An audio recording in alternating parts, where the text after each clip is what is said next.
শত্রুর যদি বাড়িঘর নষ্ট করতে চান, যে আপনার হয়তো কেউ ক্ষতি করেছে, আপনার শত্রু আছে, আপনি তার বদলা নিতে চান, অবশ্যই কাজটি কেউ খারাপ কাজ করবেন না। তো স্ক্রিনের ওপর আপনাদেরকে যে ছকটি দেখানো হচ্ছে, এই ছকটি আপনারা করে যে কোনো শত্রুর ঘর আপনারা নষ্ট করতে পারবেন। তো এই ছকটি তৈরি করার জন্য আপনাদেরকে অমাবস্যার রাতে ঠিক 12টার পর শনিবার কি মঙ্গলবার যে কোনো মরা ব্যক্তি যারা মৃত হয়ে গেছে তাদের কাফনের কাপড় নিয়ে আসতে হবে। এই নস্কাটি অষ্টতিতা বিষ কালী দ্বারা করতে হবে। এই নস্কাটি করার পর শত্রুর নাম লিখবেন। নাম লেখা হয়ে গেলে সেই শত্রুর বাড়ির সামনে কি উঠোনে কি দরজার সামনে যে কোনো একটা প্রান্তে যেয়ে এইটাকে ঝুলিয়ে দেবেন।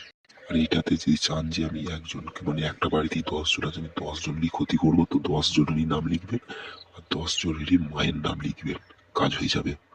আপনারা যদি চান আমাকে দিয়ে যে কোনো কাজ করাবেন, কালো জাদু হোক কি যেমনই হোক, তো স্ক্রিনে দেওয়া হোয়াটসঅ্যাপ নাম্বারে আপনারা মেসেজ করুন, আমি অবশ্যই আপনাদের কাজ করে দেবো।